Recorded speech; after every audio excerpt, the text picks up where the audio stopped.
Nderuar teleshikues, mirëmbrëma.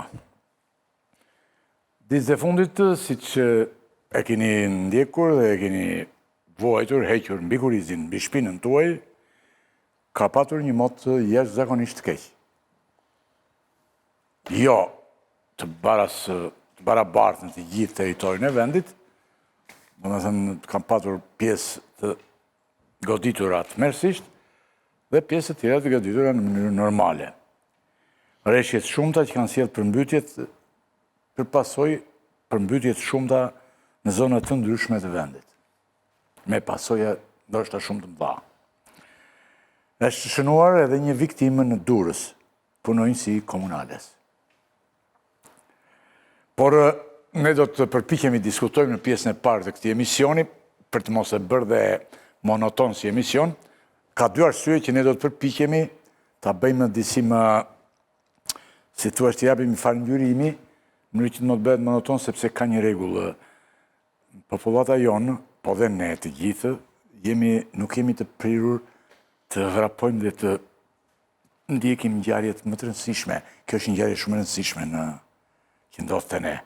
Natyra ajo të gjithë këtë rebeshet mëdha të gjitha, por janë ngjarje të rëndësishme që duhet të jenë në fokus të njerëzve. Fakt, populli është pak i interesuar, është indiferent dhe është shumë i entuziazmuar, sidomos për problemeve që nuk e ndihmojnë as pak në jetën e tij të përditshme.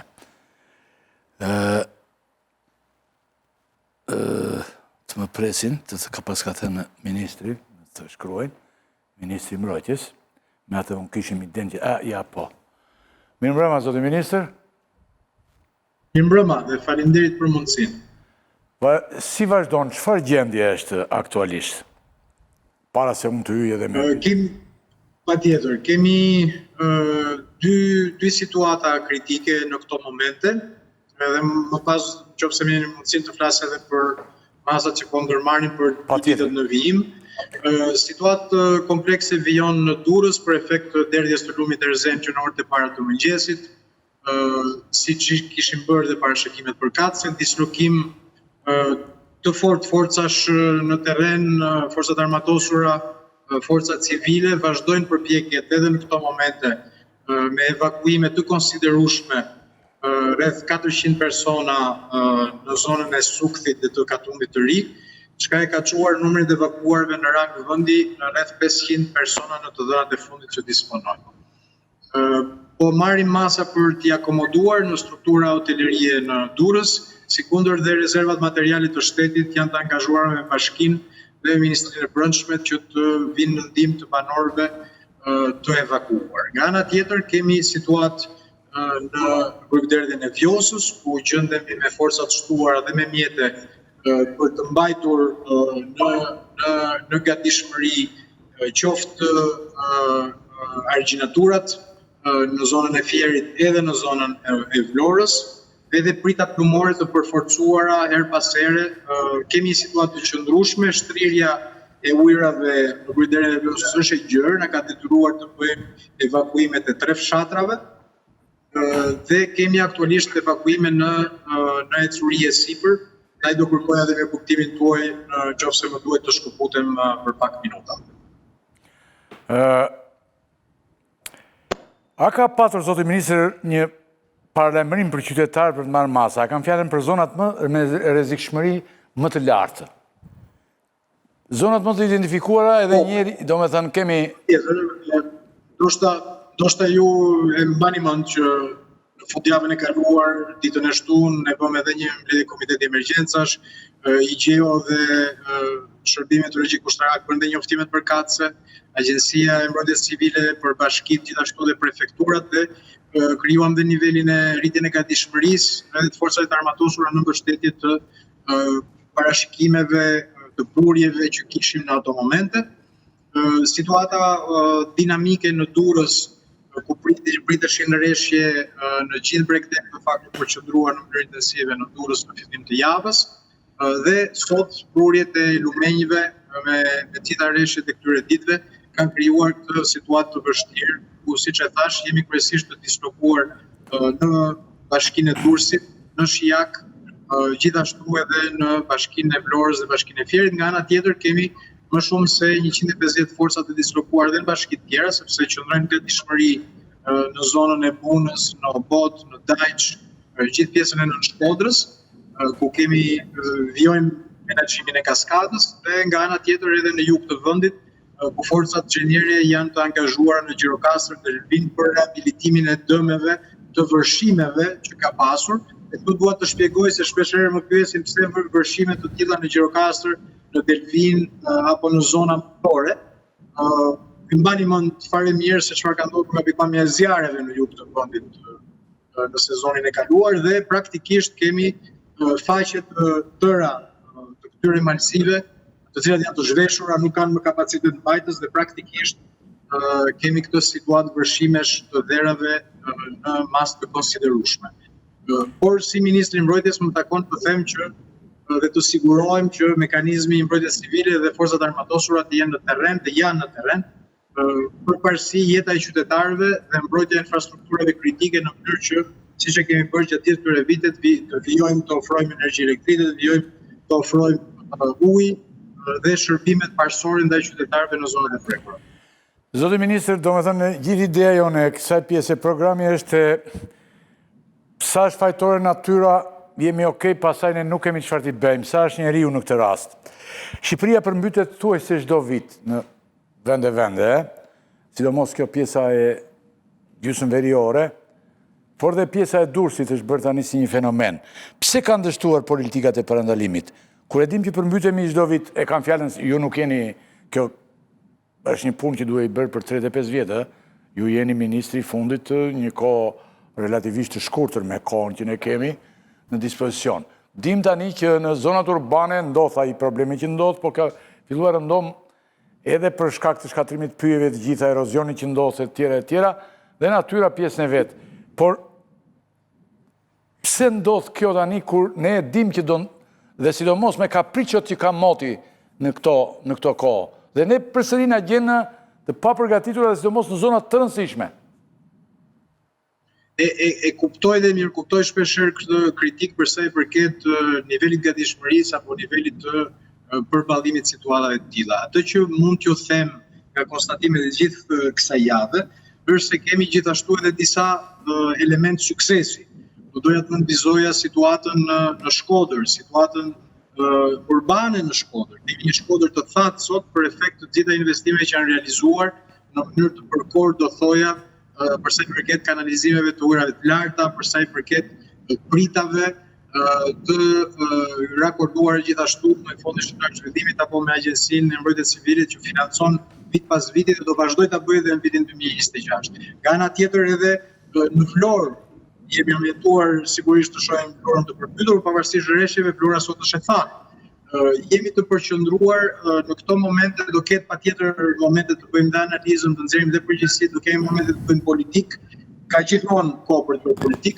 Sot jemi në një situatë ku pavarësisht se kemi ndryshime edhe të natyrës klimatike, sepse vërshimet janë shumë të përqendruara në zona të caktuara dhe siç e thash, djegjet masive kanë krijuar dhe këtë pamundësinë e zonave malore që të mbajnë ujë. Ato që mund t'ju them është që na duhet të vijojmë të investojmë fuqimisht në zonat sidomos të kanaleve të ujrave të larta. Ky është leksioni i nxjerrë edhe për gjithë zonën e Durrësit dhe do vazhdojmë ta bëjmë.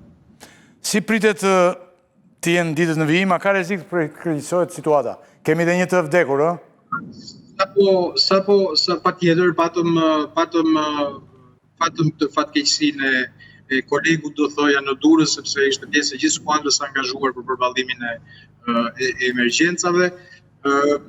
Atë që mund t'ju them është që në matjet e fundit që kemi bërë në gjithë basenin e Vjosës kemi një ulje të lehtë po të matshme në Brugderdhje në Mifol, si pasojë të gjitha uljeve që kemi identifikuar edhe nëpërmjet dhe në Memalia gjatë ditës, pra është reflektuar kjo rënje e pikave kritike, pra janë ulur ujrat edhe në Brugderdhje, na bën optimist që mund të kemi një situatë më të favorshme në orët e parë të mëngjesit, do jetë dinamike dita e nesërme sepse presim era shumë të forta dhe shfrytëzoj rastin për të njoftuar edhe teleshikuesit dhe audiencën tuaj, sepse do ta duhet të ndërmarrim masa për të kufizuar akses apo dalje edhe në zonat urbane, sepse erat e forta në Bregdet mund të shkaktojnë dëme, mund të shkaktojnë rënje pemësh, janë disa herë më të rrezikshme erat e forta në Bregdet se sa thjesht rreshjet. Kështu që të kombinuara me këtë situatë meteorologjike, dita e nesërme është dinamike dhe e vështirë, por jemi shpresë plot se do kemi një ulje të ujrave të paktën në basenin e Vjosës. Ato që kemi si parashikim është edhe fundjava, nuk do jemi jashtë rrezikut, do jemi vigjilentë dhe në gatishmëri. Kemi në një pyetje nga të shtuarit e mi në studio, zotë ministër, dhe të konkludojmë bashkë, sepse ju do vionit jeni, si që kemi parë vazhdimisht në teren. Lala e kishte para? Zoti Vengo, unë jam gazetare, Klodiana Lala, mirë mbrëma. Në fakt, unë djeva pak e keqardhur që ju nuk e nisët fjallën tuaj me një mesazh ngushlimi për familjen e Astrid Hysenajt, sepse është pjesë e një ekipi që humbi jetën për shkak detyrës që po kryete. E kam bërë në mënyrë të përsëritur sot zonin, do kërkoja mirë kuptimin tuaj që... Dakor, megjithatë ky është një konstatimi imi. Atëherë, prokuroria e Durrësit ka nisur sot një hetim penal për 3 vepra penale. Së pari është vepra penale për mbytyje, pra shkatrimit të pronës me përmbytje, shkatrimit të pronës nga pakujdesia dhe vepra penale e shpërdorimit të detyrës. Ndër të tjera, në dokumentat e prokurorisë thuhet se dyshimet e forta janë që hidrovori i ri i Porto Romanos nuk ka funksionuar si duhet, ndërkohë që ka patur problematika sa i përket përgjithsisht pastrimit të kanaleve dhe normalisht edhe plerave që në fakt kryeministri konsideroi ose më saktë ja la përgjegjësinë qytetarëve, duke bërë politikë në rastin konkret. Tani, a ndiheni ju dhe ekipi, pra gjithë qeverisja, si qendrore dhe vendore, përgjegjëse për këtë situatë të shkaktuar, se ndoshta po të kishte punuar hidrovori si duhet, po të ishin marrë masa për pastrimin e kanaleve, po të ishin marrë masa për largimin e mbeturinave dhe të ishin quar në inceneratorin që nuk ekziston edhe pse janë zhvatur miliona euro, a do të kishim një situatë të ndryshme? E nderuar zonjë, në situata emergjence dhe unë si ministër e mbrojtjes më takon që të siguroj angazhimin e plot të strukturave shtetërore të emergjencave, dhe qofshin këto ushtarake apo civile në mbrojtje të jetës dhe në mbrojtje të qytetarë. Debati politik në këto momente gjykoj se nuk ndihmon, sidomos nuk ndihmon në përballimin e pasojave të përmbytjeve. Strukturat shtetërore janë në funksion të plot, janë në teren dhe vazhdojnë prej gjithë javës të jenë në teren. Çdo aktor që dëshiron të kontribuojë për të krijuar këtë frym të një konsensus, unë dua të lutem se ju jeni ndërhyrje të drejtë për drejtë. Të lutem. E para nuk po jepni përgjigje pyetjes time. Ju e keni detyrim të angazhoheni për të ndaluar situatë. Ta dëgjojmë deri në fund. Politika pret, sot jemi me njerëzit dhe pranë tyre. Kërkoj mirë kuptimin tuaj që të mund të rikthehemi në terren zoti Rakipi, të kemi mundësinë dhe shpresoj të kemi mundësinë që situatës së ndryshme. Kjo është shmangje, zoti ministër. Do të thënë, ju jeni pjesë e qeverisë, patjetër që jeni ndër më të rinj, të lutem, si ministër, por kjo nuk është, të lutem. Se ka fajtor, kjo nuk është ky ministër. Jo, nuk po bëj askënd fajtor, po them që ka një hetim që flet me fakte konkrete që hidrovori një investim 19 milion euro nuk ka funksionuar dhe ka shkaktuar pasoja të tilla të rënda. Cili nuk e ka bërë Vengo. Po nuk po bëj përgjegjës ministrin e mbrojtjes.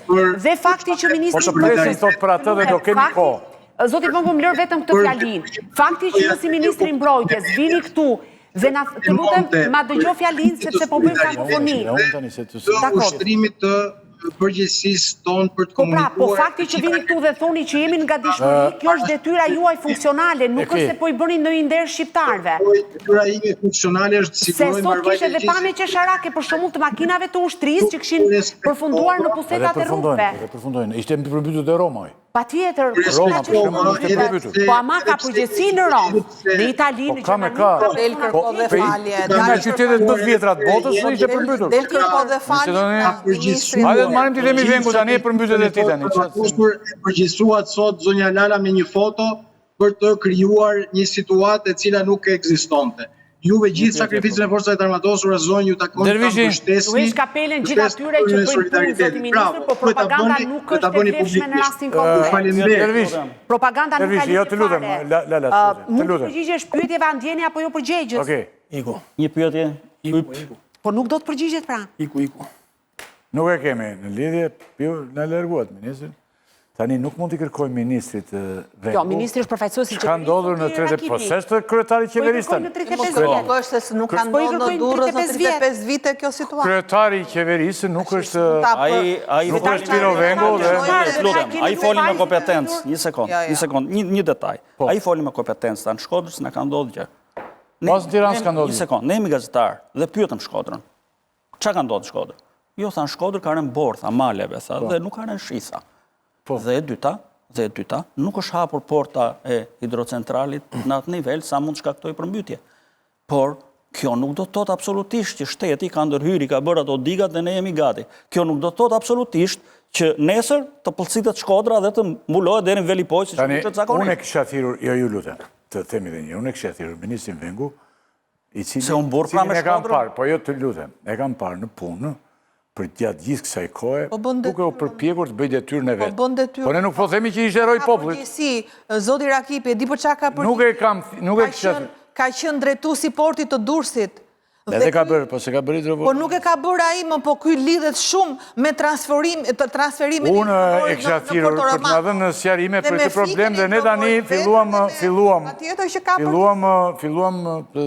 të sulmojmë sikur Vengu ka prishur. Jo, nuk e sulmuam. Ka derdhur ujrat në Shqipëri. Qeverisjen. Po të kishim Edi Ramën, do i kërkonim Edi Ramën. Sot i ra radha Piro Vengu. Po, Edi Rama ka pozicion tjetër. Vengu nuk është kryeminist. Po tani Vengu është kryeminist shqiptar apo jo? Ja, është ministri i mbrojtjes që i bie pesha në rast të përmbytjes. Siç mund t'i binte, siç mund të dërgoj njerëzit e zjarrit që ka rënë. Thotë kemi në menaxhim, ndërkohë që njerëzit aty. Tani atëre kalojmë. Okej, gjithsesi ne falenderojmë zotin Vengu për ndihmën që na dha këto minuta për të na dhënë sqarime për gjithë të problematikë që është shtrirë në një pjesë shumë të rëndësishme të madhe të territorit të vendit tonë. Tani në Durrës është shënuar një viktimë nga përmbytja Astrid Hysena, i punonjës si komunale, s'ka ndruar jetë. Dyshohet se është marrë nga rjedha e ujit. Zënja Lala, çfarë ka ndodhur konkretisht? Një prokuror i Durrësit ka nisë hetime në lidhje me shkaqjet e përmbytjes, siç e përmendet edhe ti, zotit ministër. Dekur është ky, Atëherë, i ndjeri Astrid Hysena, është punonjës si ndërmarrjes komunale në plazh, ka dalë nga banesa e tij për shkuar për të bërë disa verifikime në zonë për shkak të punës që ka kryer. Nuk është kthyer në banesë dhe familjarët kanë mbajtur dhe kanë denoncuar në polici dhe pas kërkimeve disa orëshe të forcave speciale RNA-s përmes polumbarëve është gjetur shumë pranë vendit punës që kishte vajtur për të verifikuar dhe është zyrtarisht viktima e parë e cila lidhet me situatën e përmbytjeve në qarkun e Durrësit, por edhe në gjithë vendin. Në lidhje me humbjen e jetës së tij, prokuroria e Durrësit dhe konkretisht prokurorja Suela Beluli ka qelur një hetim penal kryesisht, pra është një hetim jo mbi bazën e një kallëzimi, por një hetim i qelur mbi bazën e dhënave të marra në media, sepse ka dyshime që në rastin konkret është shpërdoruar detyra për sa kohë që nuk janë marrë masa që një punonjës të kryej detyrën e tij konform ligjit apo në kushte dhe ambiente të sigurta. Po ashtu, prokuroria e Durrësit ka nisur hetime edhe për pasojat e ardhura nga përmbytjet dhe është duke hetuar për 2 vepra penale, siç është vepra penale e shkatrimit të pronës me përmbytje dhe shkatrimit të pronës nga pakujdesia, sepse ka të dhëna dhe indicie bazuar nga dëshmi, por edhe dokumenta, që këto përmbytje kanë ardhur si pasojë e keq menaxhimit të situatës nga institucionet qendrore dhe vendore. Dhe një prej tyre është pikërisht hidrovori i ri në Porto Romano, është një investim pra një vet për infrastrukturore, e cila është investuar 19 milion euro, por nga verifikimet paraprake të vetëm disa orëshe duhet thënë, sepse hetimi do të vijojë, ka rezultuar që hidrovori nuk ka punuar. Pra në pikën më kritike dhe në momentin më kritik për qytetin e Durrësit nuk ka funksionuar, çka sipas prokurorisë e ka thelluar edhe më shumë pjesën e përmbytjeve, duke dëmtuar dhe sipas të dhënave paraprake rezultojnë rreth 1000 banesa të cilat janë të dëmtuara ose të shkatruara nga përmbytjet. Ministri e përmendi janë rreth 500 persona të evakuuar nga Durrësi dhe disa të tjerë janë nga Vlora dhe janë 250 hektar tokë bujqësore në ujë aktualisht. Pra vetëm në qarkun e Durrësit dhe kryesisht në rrethinat e tij. Po ashtu ka patur problematika, ne i kemi parë pamjet ku banorët nuk kanë asnjë kontroll mbi banesat, gjithçka është e shkatruar, sidomos katet e para janë të gjitha të përmbytura. Ka patur problematik, po hetohet edhe rasti i burgut të Durrësit, ku i gjithë kati parë i burgut dhe qelitë e katit parë janë përmbytur tërësisht, me qëllim për të shmangur në incident, sepse ju e dini që sa herë ka përmbytje ka edhe rënjët e energjisë dhe mund të krijonte problematika. Të gjithë të paraburgosurit që aty janë kryesisht zyrtarë të lartë, siç është ish ministri i shëndetësisë zoti Beqa, ish kryetari i Bashkisë Tiranës, më falni, zoti Erion Veliaj, apo zyrtarë të tjerë si zyrtarë të drejtësisë dhe të policisë, të cilët janë aktualisht paraburgosur, janë zhvendosur në katin e dytë të burgut dhe për momentin janë duke u mbajtur aty dhe sot që flasim edhe në këto momente, pra kati parë i burgut të Durrësit nuk është kthyer në normalitet. Sigurisht që situata mund të përkeqësohet, pra gjithë problemi është që institucionet vendore dhe qendrore, por kryesisht në rastin e Durrësit institucionet vendore nuk kanë marrë asnjë mas. Pra sot nëse kemi një përgjegjës dhe ka pasur një protest, ju e dini gjatë pasdites së sotme dhe një përplasje me policinë, sepse kryetaria e bashkisë, e cila në fakt nuk ka kërkuar minimalisht një ndjes, nuk ka asnjë shpjegim sot për qytetarët durrësak, por edhe për pjesën tjetër, pra të rrethinave, sepse normalisht ajo është njeriu kryesor nëse mund ta kapim në hierarki, se si ka mundësi që pjesa kryesore e hidrovoreve dhe kanaleve nuk kanë funksionuar. Dhe ka ardhur kjo situatë që shkon në miliona euro dëmi. Dhe minimalisht, në vend që të bëhet propagandë dhe të na thuhet këtu nga ministri vëngu apo cili do ministër, që ne jemi në gatishmëri e tjera me radhë, në fakt do duhet ketë një ndjesë dhe do duhet ketë marrje masash për shpërblimin e banorëve të cilët janë dëmtuar. Imagjinoni pasojat e përmbytjeve për vite me radhë në Shkodër, po ndihen edhe sot. Llogariteni se çfarë do të ndodhë në Durrës, do kalojë ndoshta një dekadë dhe do të jetë shumë e vështirë për të kthyer në normalitet. Dhe gjithë problemi është që gjithë propaganda bëhet, e kanë fajin qytetarët që kanë hedhur plerat, ndërkohë që askush nuk mban përgjegjësi që në inceneratorin e Tiranës janë vjedhur mbi 100 milion euro dhe nuk ka incenerator. Pra nëse plerat do të ishin inceneruar, ne nuk do të kishim këtë situatë, se nuk do të kishte plera në çdo kanal, në çdo lum, në çdo prrua e tjera, dhe ndërkohë përpiqet të relativizohet si një histori që ka të bëjë thjesht me shkaqet natyrore. Në fakt, kjo është neglizhencë dhe korrupsion i strukturave shtetërore, si qendrore ashtu edhe vendore. Pra duhet parë shumë gjërë se sa vetëm një moment dhe duhet thënë, dëgjoj se qytetarët në rastin konkret presin dhe i kanë kthyer syt nga institucionet e qeverisjes. Si është e mundur që një qeverisje e cila projektin e inceneratorëve na e shiti si projektin më të madh të korave, dhe ndërkohë sot ju thot qytetarëve shqiptarë që ju i hidhni plerat, ndërkohë që plerat do duhet të ishin inceneruar. Ke 1000 banesa në Durrës, të gjitha në ujë. Keni parë të përmbyte Gjirokastra? Unë nuk kam dëgjuar ndonjëherë. Nuk e di nëse ju e keni dëgjuar. A është përmbytur? Kur? Ka shpërmbytur. Ma thoni. Po, sa herë kohët. Jo, po flas për zonën. Jo masivisht, po. Po them pra, zonë masive. Dhe normalisht nuk mund, pra po flas pjesën, jo pjesa poshtë. Pjesa poshtë, po pjesa lartë s'ka shpërmbytur, se tani... Pjesa lartë është shkatruar dhe pjesa lartë. Pra do thotë që është një qytet prej guri që është shkatruar komplet biznesi. E keni parë pamjet. Do më thonë, e gjitha është tani ishte përmbytur dhe burgu në Durrës. Po. Populata e burgut ku kishte shkuar? I kanë gjitur një kat më lartë, zoti Rakipi. Do më thonë, i kishin në katin e parë, gjithë këta që konsiderohen të paraburgosurit VIP ose dënuari derisa merr vendimi formë prerë në apel. VIP-at ishin katë parë? Kanë qenë të vendosur, po, dhe kanë kaluar në katin e dytë pjesë. Kati parë me thënë është përmbytur aty? Është jashtë funksioni. Dhe pra sot që flasim është jashtë funksioni, është vendosur në katin e dytë të burgut, siç është zoti Veliaj, zoti Beqaj. Ore, të njëjtën në foto po më nxirrni ju mua aty. Të njëjtën në video. Ishte burgu pra. Te burgu jemi këtu. Ja, jenë burg. Që shkon ministri... Shikoje tani çfarë bëhet aty. Aty duhet marrësh gomonen. Ministri drejtësisë që shkon me... Dhe, po, është momenti që Po shkon për të... Jo, nuk po shkon në burg, ai po shkon... Jo, po shkon të inspektor. Nuk i dihet asaj se është hap dera tani. Po, është hap dera, thot, po, dera është hap për dhe për ju, se me që nuk të marrin ty të imburesh, po ta shikosh, edhe për ju barabar është hapur, për opozitën se... është hap dera për... Dhe ju, ju i quani që është hapur dera vetëm për këta, po dera është hapur... Në emrin është hapur...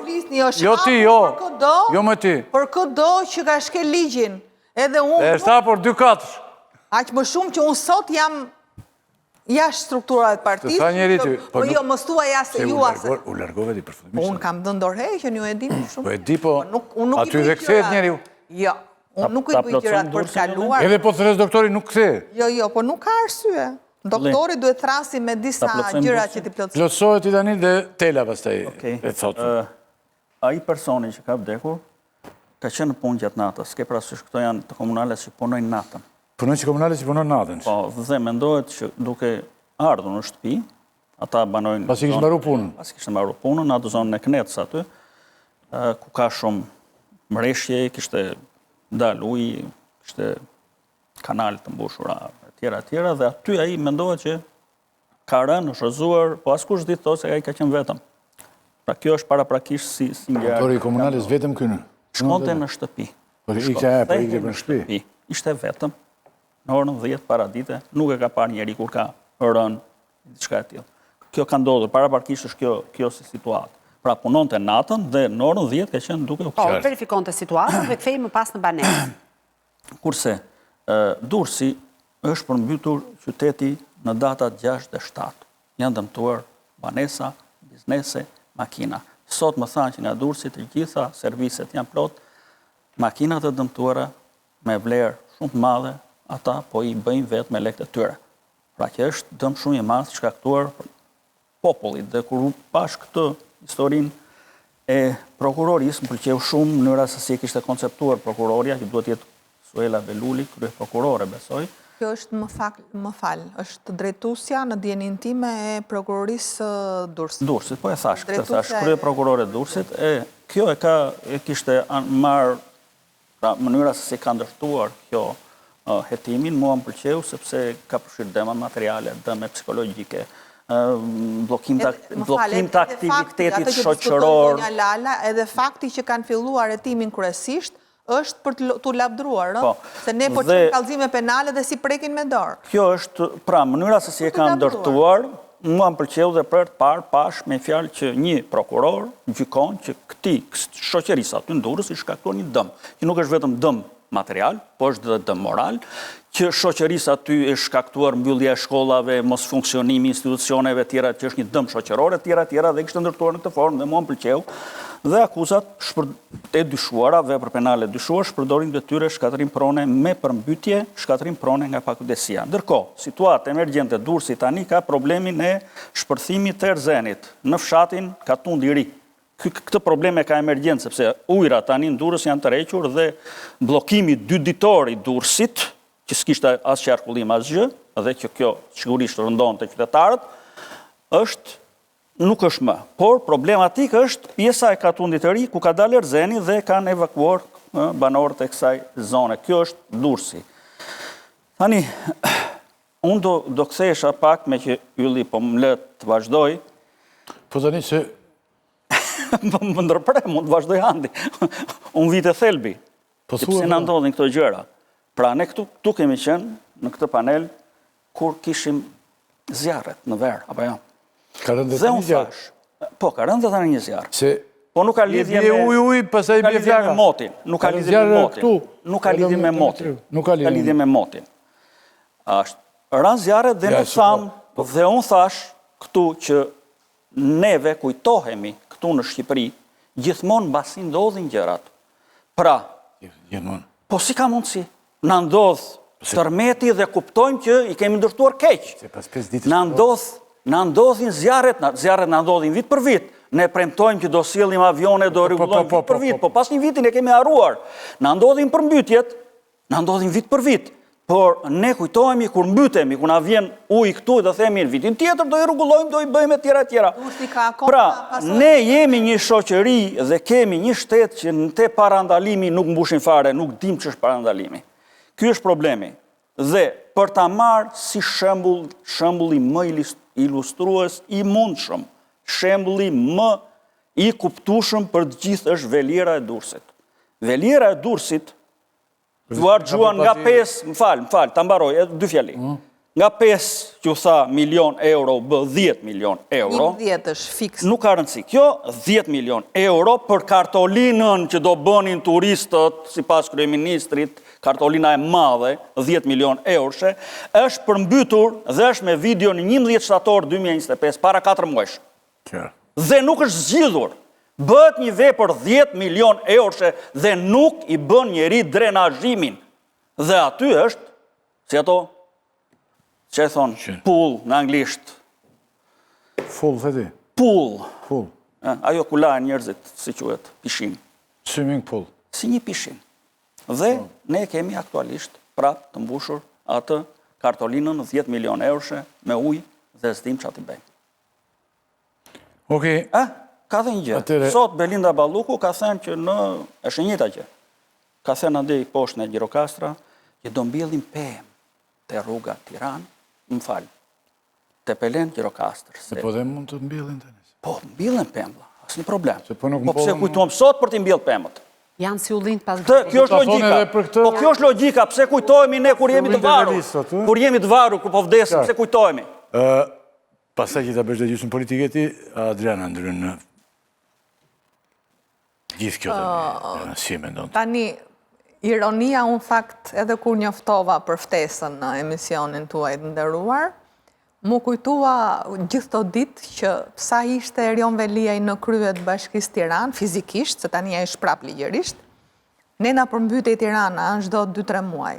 Ndërkohë që iku në Durrës, e çoj Zoti tani u përmbyt. Ka rënë më pak shik. Atëherë u përmbyt edhe Durrësi bashkë me Burgun, ku është edhe Erion Veliaj. Kjo për shaka. Erioni lart kishte dalë. Ndërkohë, unë siç e përmendi dhe zonja Lala, një informacion të tillë. Unë e vlerësoj shumë atë nisjen kryesisht të hetimeve nga prokuroria e Durrësit, po unë këtu dua të dal. Meqense unë jam edhe një nga personat që kryesisht kjo apo? Kryesisht nuk kupton niset me iniciativën e prokurorit. Nuk ka kallëzim penal, është njësoj, do me të në vlerën juridike e ka njësoj. Ndërkohë me 1 prill të 2025-ës, pra për pak mbushen 10 muaj, unë kam bërë një kallëzim penal në SPAK, me të akuzuar Belinda Balluku, Ceno Klosi, vllai i Ceno Klosit. Çfarë kanë bërë këta? Ja, ta them pak më poshtë. Spartak Kovaci. Se të satën e keti si kallëzim mirë. Te numri që keti i përgjithshëm. Po, brenda 2025-ës u bën 90. I bere 90. Po, 90, e mbusha. Po, 90 ata ku do kenë kohë, atyre mbaron mandati. Po, do t'i ndihmojmë pak. Dhe, nëse dëgjuat sot tek protesta në Durrës, që në fakt duhet ishte edhe më e madhe dhe më agresive, për mënyrën se si po grabiten, për mënyrën se si po i shkatrohet gjithë investimi jetës, dhe pasaj kur del një ministër, si që ishte rasti, apo një kryeministër dhe më keq, që tallen me këtë fatkeqësi, sepse është njerëzore, më thuash, është fatkeqësi natyrore. Jo, vëngë ka, do t'i them pak më poshtë, unë ka dhe ai ato kusuret e veta. Thash, po bën detyrë, nëse se bën dhe t'japi dorëheqjen dhe ta bëj kushdo. Ndërkohë që aty... Që është e jashtëzakonshme. Është momenti jashtëzakonshëm se... Ato duhet ta shpallin, sepse duke e shpall gjendjen... Ministri nuk është ministri shiut edhe... Jo, pro, dakord, ne nuk parandalojmë dot shiut. Qartë. Atëre, një qeveri lokale dhe vendore... Unë jam okej me ty me gjitha gjithë sua, por do të jemi koshient dhe për faktin, jemi një situatë... Po nuk është marrë pra ja e... Jo e vogël e Evropit është duke u përmbytur. Dakord, e diskutoj, jo po marrin masa ato. Ato e ulin në minimum. Pikërisht, pra, ne s'marrim masa. Ky është problemi. Tani, çfarë kam kallëzuar unë me 1 prill të 2025-ës? Aty u përmend disa herë. Çfarë do të 2 prill se po e ke çuar në 1 prill? Po, kështu që lloj tani nuk e di pse më ishte më vërtet koincident. Kjo e ka çuar këtë në 1 prill. Është shumë e rëndësishme të theksoj faktin që në protestën e sotme në Durrës, disa qytetarë, si duket janë informuar, përmendin një emër, një Spartak Kovaci, nëse e keni dëgjuar dhe ju. Ky ka qenë drejtori i ujësjellësit të Durrësit, ujësjell kanalizim e Durrës, dhe ndërkohë është një shumë të përgjithshme se popullata nuk ban mend detaje. Ndërkohë, babai i Spartak Kovacit, nëpërmjet shoqërisë tij dhe nëpërmjet lidhjeve me vllain e Ceno Klosit, pra unë e kam quajtur këtë kallëzim 5B-ja, se është skema 5B e Belinda Ballukut, përveç se kanë përfituar një vlerë shumë të madhe të vlerës e hidrovorit, që sot nuk është në punë, përveç se ka patur një spostim të hidrovorit nga porti në Porto Romano. Pra ti e ke bërë këtë kallëzim. Dhe vlera që unë kam konstatuar me fakte dhe me prova është minimalisht 26 milion euro. Pra nuk përfshihet vetëm vlera 19 milion euro, po edhe problematikat të tjera, duke filluar që nga problematikat e ujësjellës, kanalizimeve që ne sapo e përmendëm. Ndërkohë, nga 1 prilli deri sot që flasim, nga ana SPAK-ut, përveç se është regjistruar si kallëzim penal pa emër, nuk është bërë asnjë veprim konkret dhe vim në rastin kur prokuroria e Durrësit, pas faktit të ndodhur, hap një hetim kryesisht për të njëjtat gjëra që SPAK-u prej 10 muajsh duhet hetonte.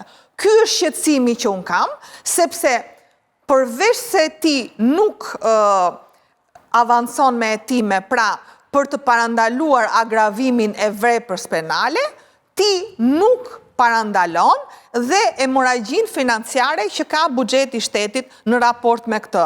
Dhe për të shkuar pasaj ke pasoja ekstreme që ne po e shikojmë gjithë këto ditë, jemi që me Mira Banesa ndodhen të dëmtuara, disa në gjendje të pa rikuperueshme, dhe për cilat në fakt për këtë duhet shpallet gjendja jashtëzakonshme, sepse me ligj vetëm në këtë rast, banorët mund të dëmshpërblehen dhe unë mendoj që duhet shkuar deri në fund fakt. Asnjë qeveri, zonja Kalaja, nuk e ka shpallur gjendjen e jashtëzakonshme. Shumë gabim kanë bërë, shumë gabim. Unë nuk jam këtu qytetarët për të... Unë nuk jam... Dëgjoj. Nuk po të bëj përgjigje. Jo, të mbaj... Ato thash, prandaj, të mbajnë përgjigje, dhe shumë gabim kanë bërë. Shumë gabim kanë bërë. Të vënd se mbaj mend përmbytjet në kohën e Zotit Berisha në Shkodër që ishte një masakër e vërtet, nuk është shpallur gjendja e jashtëzakonshme. Dhe që thonte Edi Rama nuk është përgjegjësi e natyrës, po është e njeriu. Po sigurisht dhe sot është në anën e kundërt, pra gjitha qeveritë se dëgjoj, duhet bien dakord në një pikë. Historia e përmbytjes nuk është një histori e ditëve të fundit. Së pari ka të bëjë me ndërtimet skandaloze që janë bërë pa leje, me betonizimin. Ka të bëjë me mënyrën se si ne e kemi trajtuar natyrën. Dëgjoj, unë sot jam kthyer nga një fshat shumë i largët i Veriut. Pjesa dërmuese e banesave e tjerë rrezikonin të shembeshin nga rëshqitja e verave. Dhe njëri nga drejtuesit e emergjencave civile më tha, unë kam në buxhet vetëm 54 milion lekë të vjetra. Çfarë mund të bëj unë me këtë? Pra e gjitha kjo është efekt zinxhir. Që nga betonizimi, mënyra si jemi sjellë me natyrën, fakti që kemi lënë plerat në rrugë, sepse inceneratorët nuk kanë funksionuar dhe u vodhën miliona euro.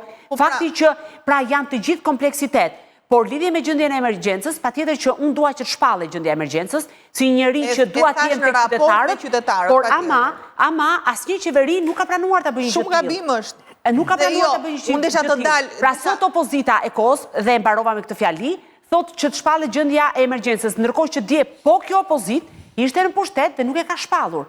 Pra janë sjellë të gjithë ku kanë pasur pushtetin, janë sjellë tamam si barbar me qytetarët. Dhe edhe një problem tjetër. Njëta gjë 35 vjet. Po pra po, këtu po them. Edhe një problem, këtu keni të... Por këtu është investuar pra janë vjetës të hidrovori është një aferë korrupsioni e pastër. Rakipi, Durrësi, sot që flasim ne, përveç përmbytjeve, vazhdon të ketë në kurriz dhe atë problemin që tha i nderuari Dervishi për tërmetin, pasojat atyre njerëzve që janë dëmtuar pallatet nga tërmeti, edhe sot e kësaj dite nuk i ka zgjidhur Bashkia e Durrësit. Ndërkohë, përveç problematika që ngriti zonja Lala, që unë bie dakord me të gjitha, ka dhe një, mendoj unë, që ka dhe një problematik tjetër, edhe reforma territoriale ka problemin e vetë, sepse duke u shuar të gjitha këto komunat që ishin në çdo fshat apo në çdo zonë rurale, duke qenë edhe më afër banorëve të qendrave të tyre, kishin edhe mundësi jo vetëm për të evidentuar problematikën, por për të evidentuar edhe vlerën e dëmit për secilin prej tyre. Prandaj dhe unë e nisa dhe ta përfundoj këtu që kodi penal ka edhe një përcaktim të sakt në lidhje me vlerën e dëmit të shkaktuar, pra kjo lidhet me përgjegjësinë penale, por ne duhet shkojmë dhe në ato përcaktimin ligjor, që vlerën e dëmit të shkaktuar qytetarëve të ndryshëm, në fund të fundit duhet ta paguajnë ata zyrtarë të cilët nesër do dalin të fajshëm. për gjithë të histori, dikush për shpërdorimin e detyrës, dikush për vjedhjen dhe grabitjen e fondeve publike, dikush për investime të cilat sot nuk ekzistojnë, si që është rasti i inceratorit, apo investime pa një raport fizibiliteti, si që është rasti i hidrovorit. Tela? Tani, ne jemi në muajin janar dhe është muaj shirash. Pamjet e transmetuar nga televizionet për fryrjen e Vjosës, dalje nga shtrati, janë pamje që kemi parë me kohë.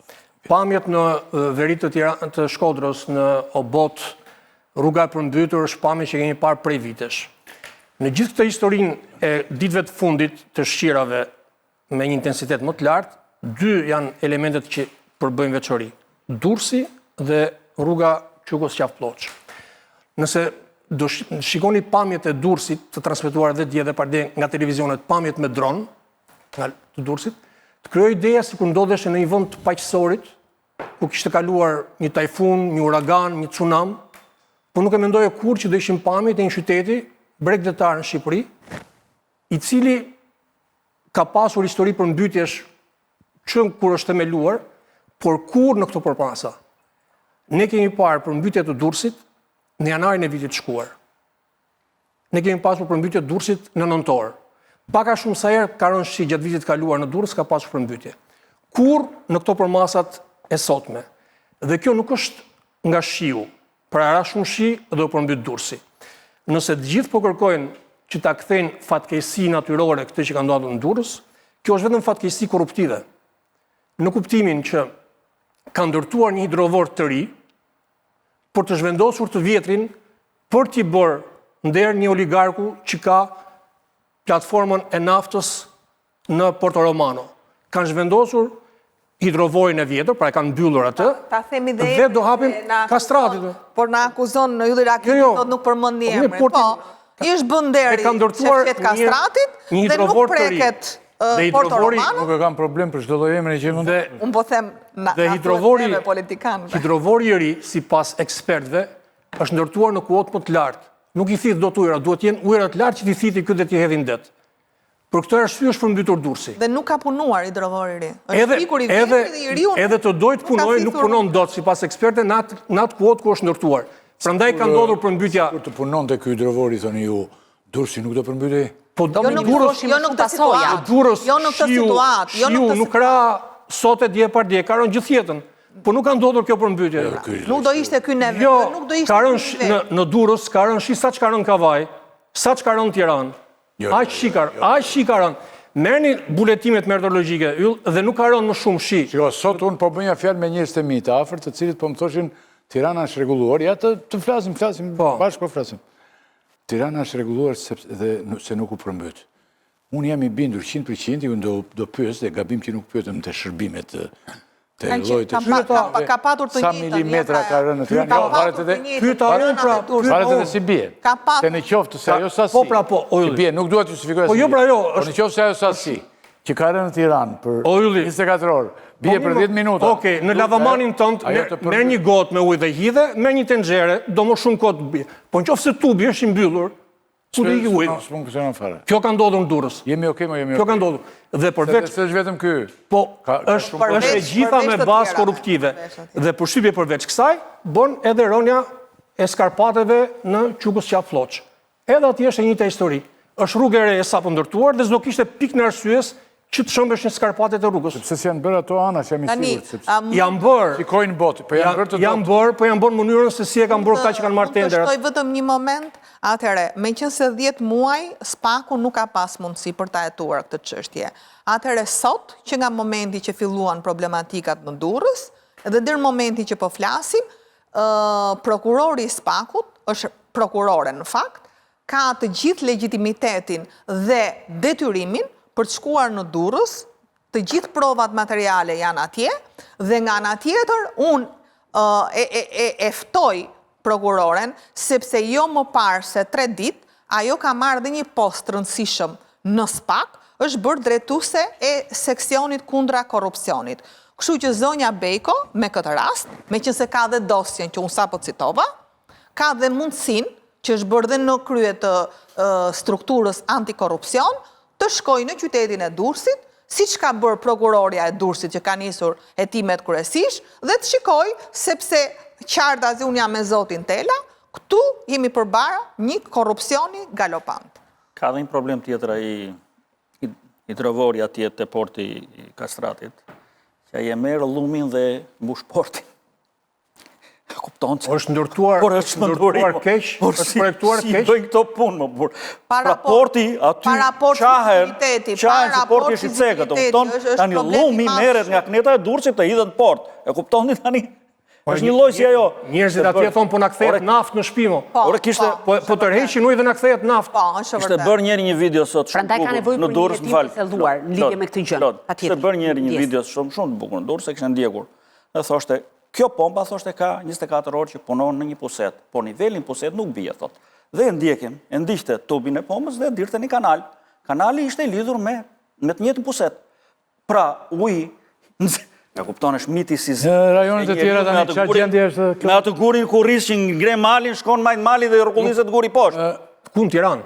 Jo, në Tiranë do ta kisha pyetjen vete, unë nuk kanë fakt, ë? Po ka pasur pak të qytetit studenti ylli. Po them pra, ky shiu që ka rënë, nuk është shiu bubu, është shiu më normal që mund bjeri. Është në Kodër valla. Po te pjesë të vilet gjermane ka pasur probleme edhe atje kanë dalë urat zeza. Ka pas probleme Tirana, shumë. Pak e futura. Por nuk ka pasur probleme që ka pasur vite më parë. Ndërkohë që kjo që ka ndodhur në flasim zonat që janë goditur më rend, është Durrësi, është Jugu, po në Gjirokastra, në Vjos, e cila është e vështirë, Vjosa, e cila është dalin nga shtrati ylli, se s'kan si ta shmangin, do vir ujë me furit, do dalin nga shtrati. Po do dali prapë nëpër toka bujqësore në shtëpi që ndërtuar. Janë evakuuar disa banor nga 15 shtëpi. Ndërkohë këtu është gjithë qyteti i përmbytur.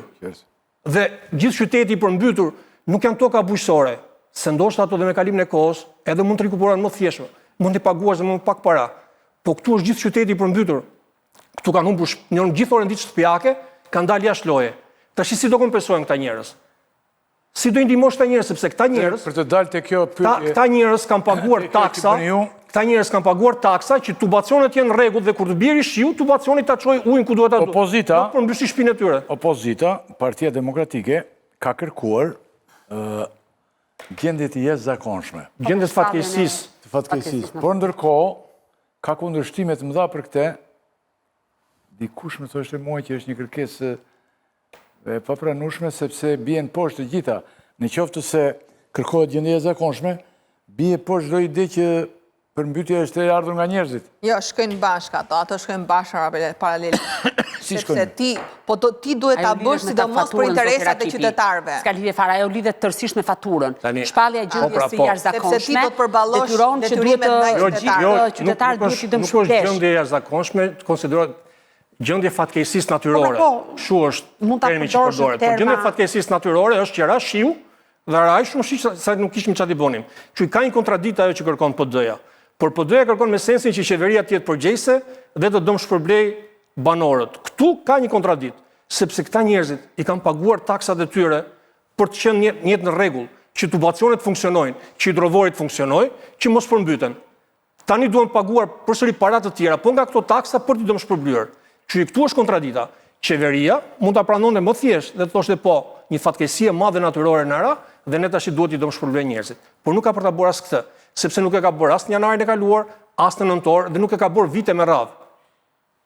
Pra ideja është që njerëzit ne, domethënë, kemi keq menaxhuar, edhe pse kemi të bëjmë me një fatkeqësi natyrore.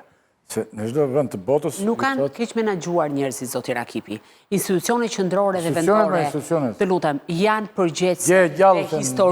Historia e Durrësit është histori e pastër korrupsioni. Domethënë aty janë investuar miliona euro, por miliona euro të investuara kanë sjellë për pasojë përmbytjen. E di pse?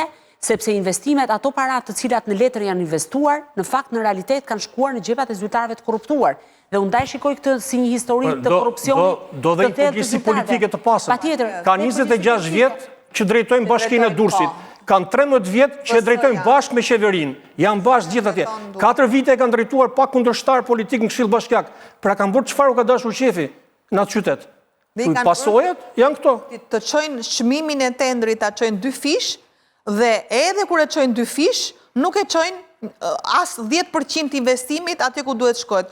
Unë në fakt pash një diçka e kishte nxjerr gazetari i nderuar Osman Stafa, nuk e di se sa e vërtet është, po nuk besoj që zoti Stafa mund të kishte nxjerr një publikim të presidentit ton që merrej me një Është e vjetër. është e vjetër, të riqem atëre, sepse nuk kam parë që të dali presidenti i Republikës në një situatë kaq dramatike dhe të mbajë dhe qëndrimin e vetë se është në krye të shtetit.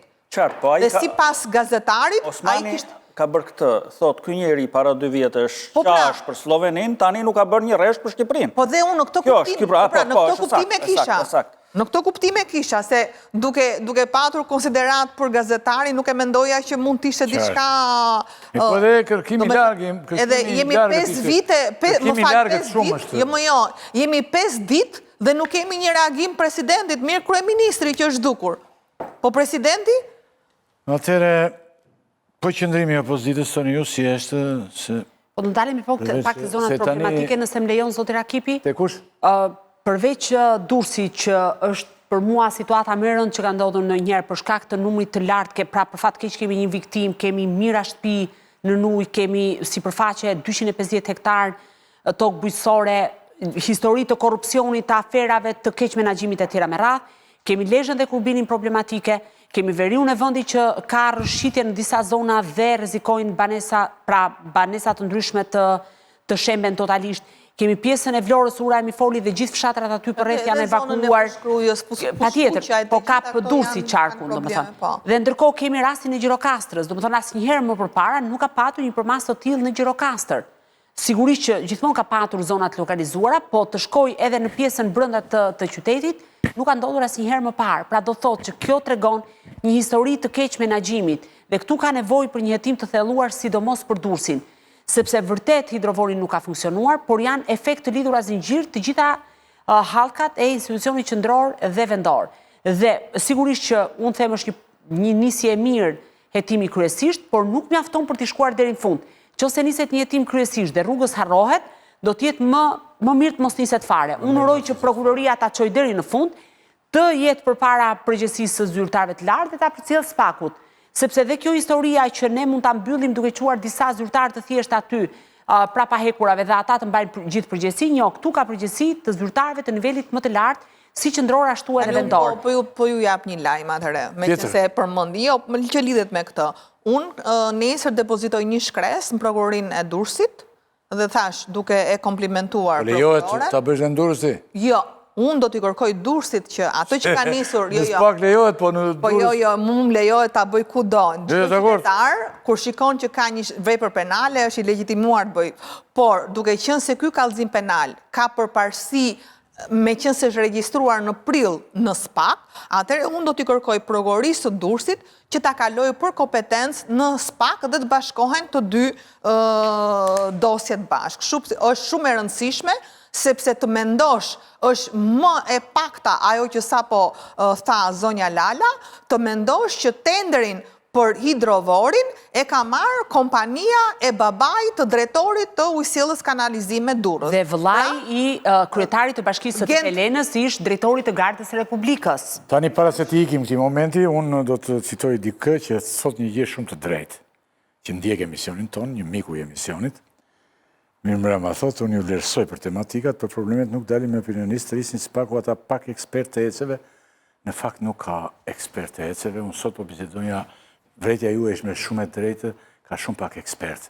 Në Shqipëri në këto i dashur Nikol, në këto 35 vjetë, janë bërë qindra mira juristë dhe filozofë në shkolla, nuk ka shkolla për inxhinieri. Ka ekspert hidroje, ka. Ekspert hidroje ka një 4-5, unë isha duke punuar me një mikun tim, me një kolegun tim, profesionistë i zoti, regjizori cili ka punu me mua, dhe një u përpoqje me të gjithë mënyra të gjenim, qoftë jo vetëm ekspert, po dhe njerëz që kanë shërbyer, njeri ishte në një vdekje larg në veri, tjetri ishte këtu, tjetri këtu. Edhe ato që janë nuk aq pak sa janë. Edhe ato që janë. Po janë aq pak sa nuk e merr dot me mend. Të vrasë 7 zoti Nikol nuk gjen një. Të vrasë 7 nuk gjen njeri. Gjithë ditën unë jam përpjekur sot dhe mazallah se ka. ka juristë të panumurt, si shtash, ka filozofë të panumurt, ka njerëz që mbarojnë në shkolla nga më të çuditshmet, po që nuk kanë lidhje. Po nuk ka inxhinier për Inxhinier hidro quhet? Nuk ka. Në përgjithësi janë disa vlerësues pasuri. Bile nuk ka as mësues për matematikë, më thoshte miku im, dhe mund të mbetet edhe pa mësues matematike nesër pas nesër ky vend. Mund të ketë ekspert të mirë, po që kam dhe licenca, por nga që janë të detyruar në firmosin të tenderat, të supervizimet, venimrin e tyre. Kanë dhe mund të ketë që nuk flasë. Janë ato, pra por janë ato kriza e shkollave tona, ku nuk shkojnë në këto profesione dhe nuk janë. Supervizimin e firmosin ata. Unë them tani të presim ma i lartë, do me thënë inshallah nuk ethë më shumë. Shumë vetëm neve, inshallah s'na hedhë në këta, nuk ethë shumë. Inshallah s'na hedhë në vrasje. Gjatë verës, nëse mbani mend zoti Rakipi tek zjarret, kryeministri dhe qeveria kishte premtuar flotën e helikopterëve. Kishim flotë. Dakor, kishim fakt. Jo, ne nuk kishim, pra ishte premtuar, por askund.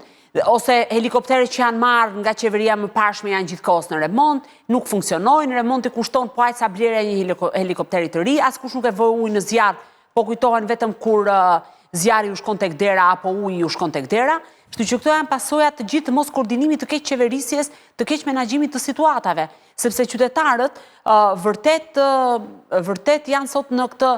Ajo çfarë mua më shqetëson është fakti si është e mundur që këta njerëz jetojnë në ujë dhe nuk reagojnë. Kjo më shqetëson. Domethënë ka hapur i protestës. Si është e mundur që 1000 banesa janë në ujë? E thash në fillimun, për gjëra që s'kan asnjë vlerë, ngrihen bën cop të gjithë sy e vesh për gjëra që prekin interesin më të jetik. Bazik, interesat bazike. Mua më thanë që disa njerëz sot në Durrës kishin refuzuar, ato po, atyre bravo i qoftë. U ngritën në demonstrim ata, disa njerëz në Durrës, po i keni jepini. Kanë dalë aty disa. Kanë dhe frikë, Ta janë të përmbytur. Popullata ka dhe Po frikë. janë 1000 banesa në ujë. Dhe ku janë, si ku nga një pjesëtar Mund të mbledhur 30 banesa dhe kanë zgjedhur një përfaqësues. Kur të ishte vetëm nga një banor, vetëm nga një person, nga një familjar, do i kishe 1000 Kaq kishim për këtu. E kupton se ky Lala unë do të kisha edhe 2-3 pyetje tjera që besoj se ishin të rëndësishme. Të treja, domethënë, po, për shkurt, nga që koha është e kufizuar, ne do të kalojmë pjesën e dytë, sepse nesër doktori ka thirrur partitë e reja, i kam do t'i binte bashkë. Atu janë prezent këta që janë brenda, po ky ka thirrur të reja që janë jashtë. Tash do më pyesje mua, do shkosh apo janë mbledhje? Ti do vesh? Jo. Jo, po të them në fundun. Ty do vesh në mbledhje. Tani, SPAK ka sekuestruar telefon të një zyrtare të lartë të policisë. Çfarë është kjo gjë tani? Ma shpjegon të muaj, ta kemi dhe këtë moment. Tani shkurtimisht, në kuadër të hetimit të grupit kriminal që vepronte pranë Akshit dhe pas shpalljes në kërkim të Ergyes Agasi dhe Ermal Beqiri, 2 biznesmen të cilët dyshohen sipas SPAK që kishin urdhëruar rrëmbimin e Geront Meqes për ta detyruar të tërhiqej nga tenderat dhe pas... Nëse njeri ishte biznesmen. I mirë fill, tjetër ishte tjetër gjë. Mirë, dakord, ishte eminenca greje kryeministri, si thot Arben Ahmetaj, po ma lër ta shpjegoj që të shkoj deri në fund, se kam të njëjtin qëndrim si ju. Dhe pas dërgimit në arrest shtëpie të Mirlinda Karçanajt dhe masave të sigurisë për 4 persona të tjerë, gjykata e posaçme pranoi kërkesën e prokurorisë dhe ushtroi kontroll tek një sër personash të cilët dyshohet se kishin lidhje me Ergyes Agasin. Mes të tjerëve edhe në banesën e shtetasit Renato Hristiq, i cili rezulton të jetë bashkjetuesi i Ervina Gjanës, drejtoresh aktuale e krimit kibernetik në policinë e shtetit. Ervina Gjana më herët ka qenë një ndër zonjat e implikuara në skandalin e vjedhjes së të dhënave të sistemit TIMS dhe ka qenë pyetur nga hetimi që u krye në atë kohë nga Prokuroria e Tiranës dhe nga Agjencia e Mbikëqyrjes së Policore. Në momentin që u bë kontrolli në banesën e Renato Hristiq, oficerët pra agentët e Biros Kombëtare të Hetimit gjetën dhe sekuestruan 8 aparat celular dhe 2 laptop. Dhe nga këto 8 aparat celular u sekuestruan dhe u dërguan për këqyrje dhe për zbërthim në laborator. Zonja në fjalë, pra e cila është njeriu kryesor në policinë e shtetit për shkak të hetimit të krimit kibernetik, ju drejtua gjykatës me një kërkesë dhe tha, këto janë celular të përdorur prej meje dhe laptopët janë të fëmijëve dhe duhet mi ktheni sepse nuk kanë lidhje me hetimin. Ndërkohë që ajo bëri këtë kërkesë, SPAK-u ju drejtua gjykatës dhe mori një urdhër kontroll edhe për vetë zonjën. Pra, njeriu e dytë më të rëndësishëm në policinë e shtetit, që konsiderohet e besuara Ilir Prodës, dhe po ashtu bashkëtuesi i saj ka qenë shoqëruesi Yrgis Agasi dhe njëri shumë i besuar i tij, u bë sekuestrimi i celularëve dhe gjykata tha që jo, celularët nuk mund të kthehen sepse kontrolli është bërë i ligjshëm, ka patur një vendim gjykate, ju keni qenë në bashkëtesë, nxori dhe më pas vendim të ri dhe janë dërguar për këqyrje. Bëhet fjalë për celular që janë përdorur nga viti 2011 e në vijim. Dhe si celularët, ashtu edhe 2 laptopët janë sekuestruar dhe po bëhet këqyrja e tyre. Ndërkohë në kuadër të këtij hetimi ka patur edhe 2 momente tjera. Është duke hetuar për zhdukjen e mistershme të Daniel Shimës, ish vëndësdrejtorit të Akshit, për rreth vjetor. Ka komentuar Berisha vazhdimisht. Që sigurisht e ka komentuar dhe është bërë lajme edhe në media. Kjo çështje është konsideruar mbyllur nga Prokuroria e Tiranës si një largim me vullnet të tij, por nga ana tjetër SPAK pretendon që ka prova dhe nuk e pengon asgjë të vijojë hetimin. Është duke u hetuar pasuria e gjithë personave të implikuar dhe është ndarë. Ju thashta korrigjoni atë, SPAK sekuestron telefonat, jo telefonët. Nuk ka në individu. Jo shkruajta dhe nuk e kuptoj. Tani problemi është që tek zonja Gjana, duke qenë një personazh kyç tek skandali i vjedhjes së të dhënave të sistemit TIMS, dhe duke qenë po ashtu një funksionare shumë e lartë të policinë e shtetit, mund të gjenden prova që më pas të hapin dosje të tjera ose të implikojnë zyrtarë të tjerë të policisë së shtetit. Por nga ana tjetër, prokuroria krahas grupit kriminal në Akshi, që ne kemi trajtuar dhe kemi folur gjëre gjatë këtu, biznesmen që merrnin vetëm çokolata në 10 milion euro, sepse nuk justifikonin faturat milionshe të fryra. Vetëm çokolata, as po themi gjë tjetër, vetëm aty të ndalemi.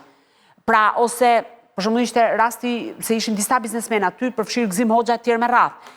Vetëm çokolata 10 milion euro, imagjinoni se sa ka qenë abuzimi. Pra, ka qenë e gjitha një institucion tërësisht i kontaminuar nga korupcioni dhe një institucion i gjithë i kapur nga krimi organizuar. Po për te të gjithave ka ndodhur në një zhvillim shumë i rëndësishëm. E keni parasysh herën e fundit kur isha në studion tuaj dhe ngrita shqetësimin për një tender që kishte të bënte me administrimin e dosjeve gjyqësore. Ky tender ishte ankimuar nga Geron Tmeqe dhe Komisioni i Prokurimit Publik në datën 30 dhjetor, pra një ditë përpara ndrimit të viteve, 40 dhjetor, çfarë ka bërë? E ka rrëzuar ankimimin e Geron Tmeqes dhe ja ka dhënë kujt këtë tender?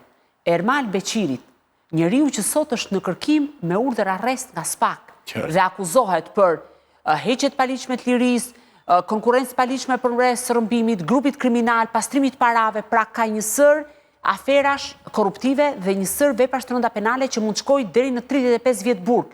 Dhe ky tender i ka shkuar Ermal Beqirit. Nga ana tjetër, dhe e mbylla me këtë fjali, do të kemi parasysh që me këtë fjali janë duke hetuar të gjitha pasuritë dhe janë gjetur shumë transaksione, blerje të pasurive të paluajshme në vlera të konsiderueshme, të cilat janë duke u parë se si janë qarkulluar para. Kjo gruaja duhet jetë pezulluar, besoj drejtori. Jo, nuk është pezulluar. Jo, që duhet të ndodhë.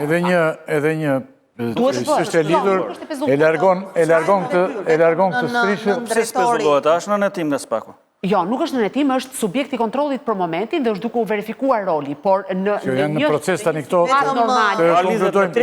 vetëm në drejtori më duket Ferdinand, në drejtori spezulluar që në fillim. Veti Ilir Prodha ka spezullonte. Të lutem, derisa kjo që edhe një pyetje që e largoni atë strishën, po dolën fjalë që edhe Sali Berisha si shtuar diçka në një tjetër. Kam përshtypjen se ajo është një, besoj unë, një lapsus ose keq administrim, mënyra se si e shpjegoi zoti Berisha. Në aktakuzën, ose po ta lexosh me kujdes, nëse gazetarët kanë qenë të vëmendshëm, kur ka bërë relatimin e fakteve penale prokurori në aktakuzë, ka përmendur si një argument edhe një banesë të privatizuar, mos gabohem, ndoshta s'jam saktë me termin së term, shumë vite përpara, por nuk bëhet fjalë për akuzë të re. Ne e dim shumë mirë që zoti Berisha është i kallëzuar. Zoti Gjokuta e tha që nuk është akuzë. Nuk është akuzë e re. Mënyra se si janë relatuar faktet është përdorur si element në akt akuzë. Ne e dim që zoti Berisha ka të hapur dhe po hetohet roli i tij tek ngjarjet e dhunshme të 21 janarit, po sa i përket çështjes së Partizanit, akuzat janë të formuluara, janë zyrtare dhe ka nisur procesi zyrtar penal. Që besoj është në gjykim. Zoti Berisha, me sa kuptova unë atë ditë, u përpoq të ta trajtonte këtë si një lajthitje të SPAK-ut, sepse e konsideronte si një gjë të ligjshme.